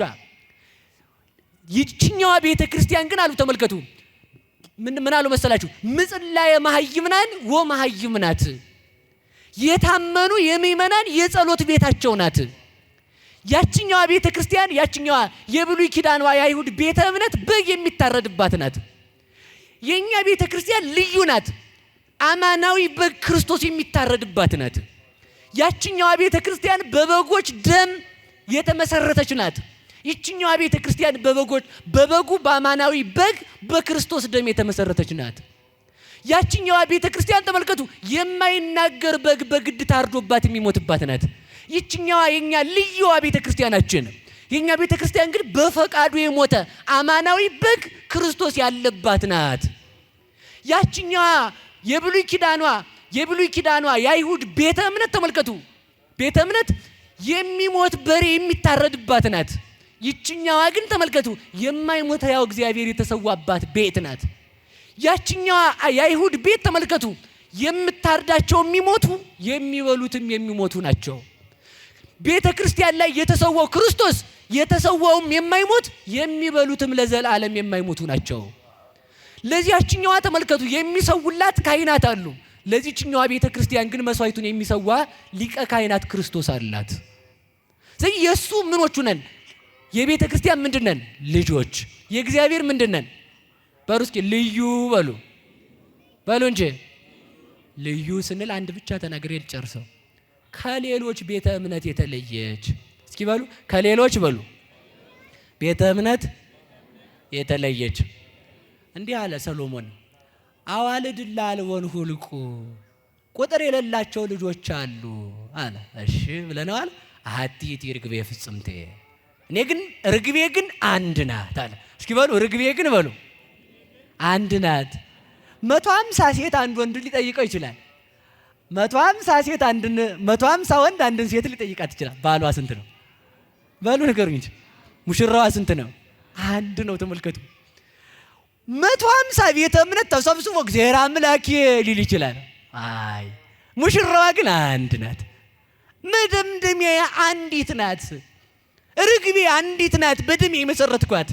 አንድ እግዚአብሔር ካለ አንድ ሃይማኖት አለ። አንድ ሃይማኖት ካለ አንድ ሙሽራ አለ። ብዙ ሙሽራ ቢኖር ብዙ ቤተ ክርስቲያን ይኖር ነበር። ብዙ ሙሽራ ስለሌለ አንድ ቤተ ክርስቲያን ነው ያለችው። ለአንድ ሙሽራ አንድ ናታ። እንኳን ለእግዚአብሔር ተመልከቱ፣ ለአንድ ባል አንድ ሚስት ነው ያለው። ለአንድ ሚስት አንድ ባል ነው ያላት። ስለዚህ ተመልከቱ፣ ይቺ ምንድናት አለ? አንድ ናት። እስኪ በሉ አንድ ናት በሉ። በሞቴ ለእግዚአብሔር አንድ በደሙ የመሰረታት ቤተ ክርስቲያን ናት። ስለዚህ ይቺም ቤተ ክርስቲያን አንድ ነገር ብቻ ልናገርና አልጨርሰው። ለዚች ቤተ ክርስቲያን ይችን ቤተ ክርስቲያን የመሰረታት በደሙ ነው። ሁሉም ሰው ደግሞ ተሰብስቦ እኔም የእግዚአብሔር ሙሽራ ነኝ፣ እኔም የእግዚአብሔር ሙሽራ ነኝ፣ እኔም የእግዚአብሔር ሙሽራ ነኝ ይላል። ደግሞ እኮ እንዲህ እናንተ እየሰማችሁ ነው? ሰው ተሰብስቦ እኔንም አግባኝ ቢሉት አንድ ወንድ ያገባል ሁሉ ነው። እውነቴን ልንገራችሁ፣ ሰው መውደድ የሚችለው አንድ ነው። እሺ ይሄን ወቁት። እውነቴን ሰው ሁለት ሰው መውደድ አይችልም። ሴትም መውደድ አይችልም፣ ሁለት ወንድም መውደድ አይችልም። ግልጽ ነው አባባሌ። አንድ ነው መውደድ። ምናልባት እያስመሰለ መኖር ይችላል። ስለዚህ ለእግዚአብሔር አንድ ሙሽራ አለችው አሉ እኮ ተመልከቱ። በመጨረሻው ቀን የማቴዎስ ወንጌል ምዕራፍ 7 ላይ በመጨረሻው ቀን አኮኑ በስምከ ተነበይነ፣ በስምህ አጋንንት አወጥተናል ይሉኛል፣ በስምህ ታምራት አድርገናል ይሉኛል፣ በስምህ ሙት አስነስተናል ይሉኛል፣ በስምህ ድውያንን ፈውሰናል ይሉኛል፣ በስምህ ቋንቋ ተናግረናል ይሉኛል። እኔ ግን እብለክሙ እያመክሙ ግሙራ፣ እናንተ የተረገማችሁ አላውቃችሁም ወግዱ እላችኋለሁ። ሁሉም ሰው ዛሬ መናገር ይችላል። እኔም አምላኬ ክርስቶስ ነው፣ እኔም ትክክለኛ ነኝ ማለት ይችላል። ችግር የለው። ትክክለኛ መሆን ግን አይችልም። እየሰማችሁ ነው? ትክክለኛ መሆን አይችልም። ስንት ሙሽራ ስላለ? ስንት ሙሽራ ናት? ያቺ ማን ናት? በሞቴ ንገሩኝ። ያቺ ማን ናት? ቤተ ክርስቲያን ብቻ ናት። አሁን አንዳንድ ደግሞ ጀል ሊያረገው የፈለገ ሰው ከርሞ የሚያብድ ዘንድሮ ከፍ እንደሚያረግ ሊያረገው የፈለገ ሰው ደግሞ በዓለም ላይ ስንት ሚሊዮን ሕዝብ ከስሮ እናንተ ብቻ ልትጸድቁ ነው እንዴ ወገኞች ይላል። አይሞኙ። በዓለም ላይ ያ ሁሉ ሕዝብ አልቆ 5 ሰው መትረፉን ረስተው ነው። 5 ሰው ነው የቀረ። በቃ ችግር የለም እንዲያ የሚል ዲስኩር የለም ብዬ። ሮሜ ማለት ከፍ ያለ ማለት ነው። ከፍ ያለች ማለት ደግሞ ቤተ ክርስቲያን ናት። ለምንድን ነው ከፍ ያለች አልናት? በልዑል እግዚአብሔር ልዕልና ስለተመሰረተች፣ በምድራውያን ፈላስፎች የሐሳብ ስምምነት ስላልተመሰረተች፣ መሪዋ እግዚአብሔር ስለሆነ፣ ንጉሷ እግዚአብሔር ስለሆነ፣ ሙሽራዋ እግዚአብሔር ስለሆነ፣ ስለዚህ ምን ትባላለች? ልዕልት ትባላለች። እኛ ደግሞ የንግስት ልጆች ነን። እስኪ በሉ እኛ በሉ። የማን ልጆች ነን? የማን ልጆች ነን? በቃ በዚህ ደስ ሊለን ይገባል። እኛ የንግስት ልጆች ነን። አዎ የማን? የቤተ ክርስቲያን። የንግስት የቤተ ክርስቲያን ልጆች ከሆነ ተመልከቱ፣ አንድ ነገር ይጠበቅብናል። ያ ማለት ምን ማለት ነው? የአንድ እናት ልጆች መሆናችንን ማሰብ። የስንት እናት ልጆች ነን? በሉ ንገሩኝ። እናታችን ስንት ናት? አምላካችን ስንት ነው? ቤተ ክርስቲያናችን ስንት ናት? ሀገራችን ስንት ነው? የምንበላው ስጋ ስንት ነው? የምንጠጣው ደም ስንት ነው? ከዚህ የተነሳ የስንት ልጆች ነን? የአንድ ሰው ልጆች ነን ማለት ነው። ያም የክርስቶስ ልጆች ነን። ስለዚህ ተመልከቱ፣ ይችን ቤተ ክርስቲያንን ምን አልኳት አለ? ወሪዴ ብሔረ ሮሜ። ቅዱስ ያሬድ እንደውም ይገልጠዋል። ምን ብሎ ይገልጣል መሰላችሁ?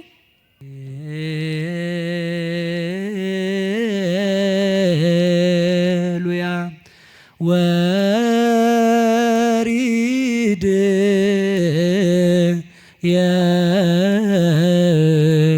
ብሔረ ሮሜ ለቤተ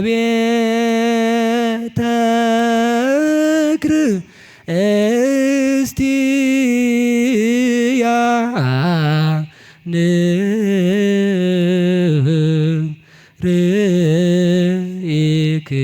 ርኢክዋ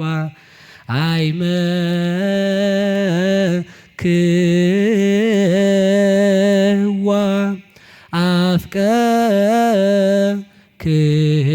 አፍቀርክዋ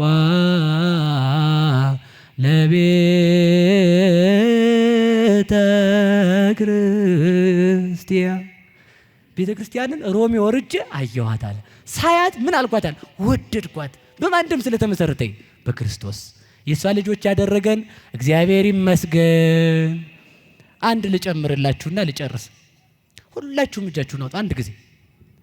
ከዛሬ ጀምሮ በሉ የቤተ ክርስቲያን ልጅ መሆኔን ሳውቅን ወር ያለሁና ዛሬም ማውቅ ያለሁና እግዚአብሔር ከማህበሩ እንደማይለየኝ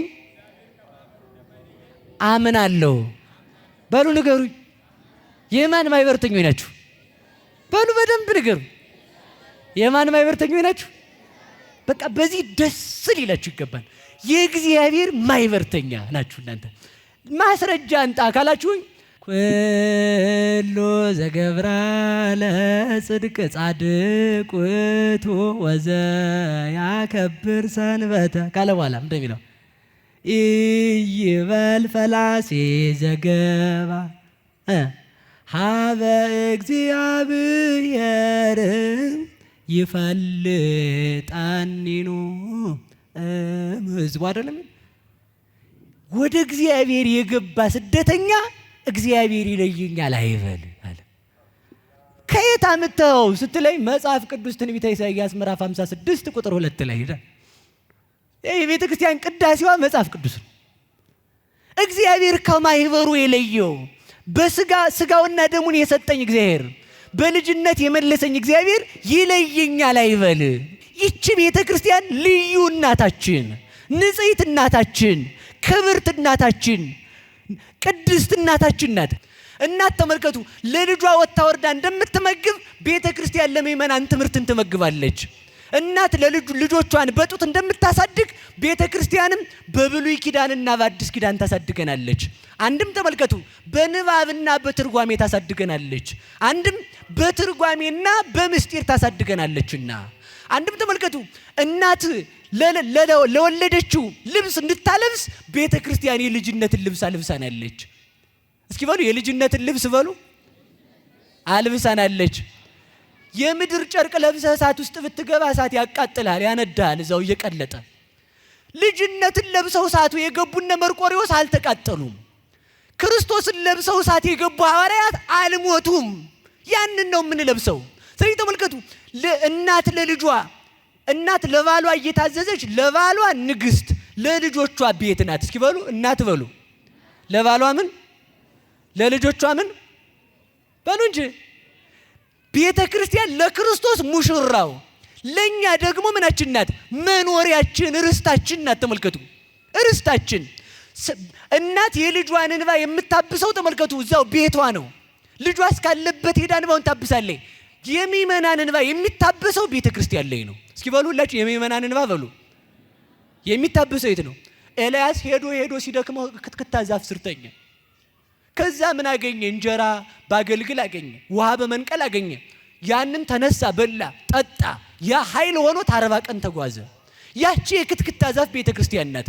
ኤልያስ ከድካሙ ያረፈባት፣ ከኤልዛቤል ፊት የሸሸው ማለት ከኃጢአት ሸሽተን ስንመጣ ከድካማችን የምናርፍባት እናታችን፣ እሷን የሰጠን መድኃኔዓለም የተመሰገነ ይሁን። ያንን በልቶ 40 ቀን ተጓዘ፣ ገነት ገባ። ከቤተ ክርስቲያን ያገኘነውን ስጋና ደም ተቀብለን የት እንገባለን? ገነት መንግስተ ሰማያት እንገባለን። እሷን የሰጠን መድኃኔዓለም የተመሰገነ ይሁን። ስለዚህ ተመልከቱ እናት ልጇ ተፈንክቶ፣ ልጇ ልብሱ ተቀዶ፣ ልጇ ቆሽሾ ቢመጣ የታባህ በዱላ ነው የምትለው? እስኪና ናስኪ አፈር ብላባህ አፈር ብላባህ። እውነቷን እኮ አይደለም። አፈር ያ ልጅ ማለት ነው ውድቅ ላለው እንኳን አፈር ብላ ብላው እንደው እመቤቴን ደግ እኮ ናቸው እናቶቻችን። አፈር ብላባህ ሲሉት ልጁ ቁጥት ይላል። አፈር ቢበላ ስትብከነከኝ ነው የምታመሽው ነው አይደል? እግዚአብሔር ቸር ነው፣ አይሰማ ሁሉን ለይቶ ነው የሚሰማው አይደል? እዚህ መተን ስንጸልይ ገሌን ድፋው የሚለውን መድኃኔዓለም አይሰማም። ምክንያቱም ለምን መሰላችሁ? እናንተ ድፋው ብላችሁ እንደጸለያችሁ ጎረቤትህ ደግሞ አንተ ድፋው ብሎ እየጸለየ ነው። ዓለም ተደፍቶ አለቀ እኮ ማለት ነው። ተደፍቶ ሊያልቅ ነው። እንዳያልቅ እግዚአብሔር አይሰማም። ቸር እናት ናታ ቤተክርስቲያን መርጣ ነው የምትሰማው። ይህ ተመልከቱ እናት አፈር ብላባ ራስክን ተመተህ መጣ ብላ አትደግሞ። እንግዳስ አጥንቱ ተሰብሮ ይሆን? እኔ ድሮ አስታውሳለሁ ጥጥ ይከተታል እዚህ ውስጥ ተሰብሮ እስኪ አላምጥ ተብሎ ደግሞ ጥሬ ባቄላ ይሰጠዋል። ጭንቅላቱ ተነክቶ ይሆን ተብሎ ማለት ነው። አይ ደህና ነው ብላ ከዛ ምን ታደርገዋለች? ቁስሉን ጥርግ አርጋ እሽግ አርጋ እጥብ አርጋ የተቀደደውን ልብሱን ልቅ አልጋ ቅይር አርጋ አዲስ ልብስ አልብሳ ልጅ ሁለተኛ እንዳይደግም። አይ ተሰብረ ስትመጣ ቤተ ክርስቲያን ሰባራህ ላይ አይደለም የምትደግምህ። ያን ሰባራህን ተመልከት። ታጥባለች በንስሐ ቁስልህን። ያ ቁስልህ ደግሞ እንዳይሰነጠቅ ክራክ እንዳያደርግ ደግሞ ዘይት በተስፋ ታጽናናለህ። አይዞህ የማይወድቅ የለም ትላለህ። ለዚያ ደግሞ ጫን አርጋ ደግሞ አይዞህ ጠንከር በል ቁስሉን ቻለው ብላ ደግሞ ታፈርጥላለህ፣ ትሰግዳለህ። ከዚያ በኋላ ታጥባለች ማለት በንስሐ ልብስ የተቀደደውን ልብስህን ትቀይርላለች ማለት ልጅነትህን ትመልስልሃለች። እንደገና መልሳ ደግሞ ተመልከቱ ያንን ካለበሰችው በኋላ ደግሞ ምግብ ትሰጣለች፣ ስጋው ደግሞ ትሰጣለች። ከዚያም በኋላ ደግሞ እንዳትወድቅ መመሪያ ትሰጣለች። ብትወድቅም ግን መልሳ ታነሳለች። እስኪ በሉ ብንወድቅም በሉ በማን እንነሳለን? በክርስቶስ እንነሳለን። ስለዚህ ተመልከቱ ቤተ ክርስቲያን የምትቀበለን እናታችን ስለሆነች ነው። እሷን የሰጠን መድኃኔዓለም ይመስገንልን። ስለዚህ ተመልከቱ እናታችን ብንቆሽሽም የምትቀበለን መፍቀሪተ ነግድ ኃጢአተኛውንም ድሃውንም የምትቀበለው። ስለዚህ እሷን የሰጠን መድኃኔዓለም የተመሰገነ ይሁን። እስኪ ሁላችሁም እጃችሁን አውጡ በሉ አውጣን። ዛሬ መታጠብ ትፈልጋላችሁ? ትፈልጋላችሁ? የመጨረሻ ትፈልጋላችሁ ወይ? አዛኘን አረተው። እሺ ሁላችሁም እንዳወጣችሁት እግዚአብሔር በሉ በድለነው ሳለ መጥቶ ቁስላችንን አጥቦ ለበደልነው ክሶ እናቱን ሰጥቶ ከዚያ በኋላ ስጋውን ሰጥቶ ንስሐን ሰጥቶ ዛሬም ደጅ ጠናናል በሉ። ምን ይለናል? ማን የታረቀን? በሞት ንገሩኝ። ማን የታረቀን? ሻውን። ስለዚህ ስንጣላ ኧረ ልታወርዱ ነው። ኧረ ጎበዝተው ስንጣላ እኛንን ጠበኛችንን ነው መታረቅ ያለብን። ጠበኛችን ነው እኛን መታረቅ ያለበት። በሉ በሉ በሉ በሉ በሉ ማን ነው መታረቅ ያለበት? በሉ በደንብ በሞት ያፈርስ ሆንላችሁ። ከክርስቶስና ከእናንተ ማን ይበልጣል? በሞት ያፈርሰውን ማን ይበልጣል? እንደ በሞት ማን ይበልጣል? እሱ መጥቶ ነው የታረቀን። ሄደን ነው ይቅር በለን ያልነው። በሉ ንገሩኝ እንጂ ሰይጣንን ትመስሉ እግዚአብሔርን። ማንን ትመስሉ? ማንን ትመስሉ? እንዳታወርዱ እጃችሁን። እንጀራ ርዋችሁ ሳለ እዚህ ፊታችሁ ላይ ቁጭ አድርጋችሁ እንጀራ ልበላ ነው በሉ በሉ በሉ በሉ። ግን አትጎርሱም። ትበላላችሁ በሉ። አንበላም በሉ እንጂ እጅ ካላጎረሰ መጉረስ ይቻላል? እስኪ በሉ ውሃ ጠምቶኛል በሉ በሉ። እሺ መጠጣት ይቻላል? ቁጭ ካላ ምንድነው መድኃኒቱ? መጠጣት በሉ እንጂ። ሐኪም ቤት ሄር ነበር በሉ በሉ እንጂ። መድኃኒቱ ምንድነው? መሄድ በሉ መሄድ በሉ በሉ እንጂ። እንደው ፀሐይን ማየት ፈልግ ነበር በሉ። አይናችሁን ጨፍኑ። እሺ መድኃኒቱ ምንድነው? መግለጥ በሉ መግለጥ በሉ። ስለዚህ እግዚአብሔርን መምሰል ወድ ነበር በሉ በሉ። መምሰል እንዴት ነው? ጠበኛ መታረቅ በሉ ጠበኛ መታረቅ በሉ በሉ።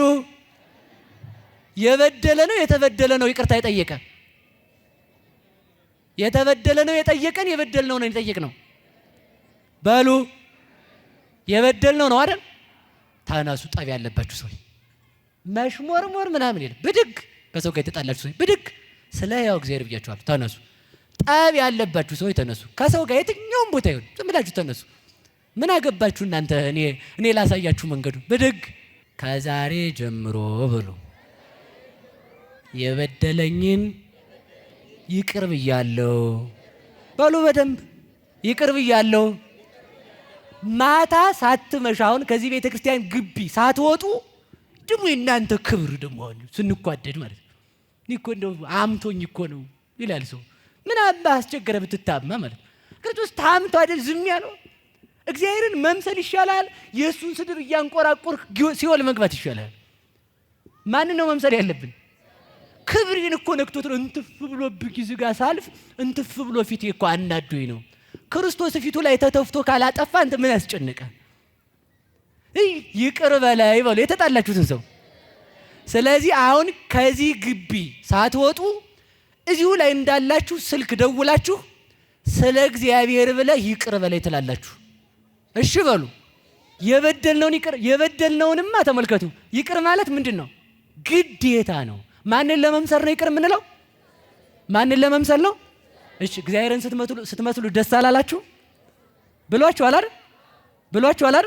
በሉ እግዚአብሔርን እልል ብላችሁ አመስግኑት። አሁን እርግጠኛ ነኝ የምነግራችሁ ማለት ነው። እርግጠኛ ሆኜ የምነግራችሁ የእናንተን በደል እግዚአብሔር ይቅር ብሏችኋል። እኔ በሐሰት አልመጣሁባችሁም። እኛ የበደልነውን ይቅር እንደምንል አንተ ምን በለና ያልነው? በሉ ንገሩኝ። ስለዚህ እዚህ ያለ ሰው ይህን የሰማ ቀጣይም የሚሰማ ሰው ለተጣላው ሰው እየደወለ ምን ማለት አለበት? ይቅር በለኝ አልልም ካለ ምን አስጨነቀ? ግዴታ ሄደህ እግሩን ሳም አትባልም። እያልኩ ያለሁት ምንድን ነው? ይቅር አልልም ካለ ይችላል፣ ያሳጥና የለው አለቅ። አንተ ብቻ ምን ይጠበቅብሃል? ይቅር እንድንል እግዚአብሔር ይርዳን። ስለዚህ እኔ ሮም ነኝ። ምንድን ናችሁ አሁን? በሉ ንገሩኝ። ከቂም ከፍ ያላችሁ ሆናችሁ፣ ከቅናት ከፍ ያላችሁ ሆናችሁ፣ ከተንኮል ከፍ ያላችሁ ሆናችሁ። በዚህ የተነሳ ማንም ሰው ተመልከቱ፣ ሰውነን እንቆጣለን። እንደ እሳት ባህሪያችን ብንቆጣ እንደ ውሃ ባህሪያችን አልቅሰን ይቅርታ እንድንጠይቅ መድኃኔዓለም የይቅርታ ልብ ይስጠን። የታዘዛችሁኝን መድኃኔዓለም ይታዘዛችሁ፣ ድንግል ማርያም ትከተላችሁ፣ ጥላ ከለላ ትሆናችሁ፣ ሁልጊዜ ሰላማዊ ሕሊና ትስጣችሁ። እኛ ይቅር እንዳል መድኃኔዓለም እኔንም እናንተንም የሰራነውን ኃጢአት ይቅር ብሎ በቤቱ እንዲሰበስበን መልካም ፈቃዱ ይሁንልን። የሮሜ ሰዎች መጥተው ሀገራችንን ይወስዳሉ። በልዕልና ያለ እግዚአብሔር መጥቶ ሀገር የተባለ አካላችንን በፍቅሩ ማርኮ ወስዶታል። ያውም እርቅ ነው። እሱን የሰጠን መድኃኔዓለም የተመሰገነ ይሁን። ስብሐት ለእግዚአብሔር። ይቆየን።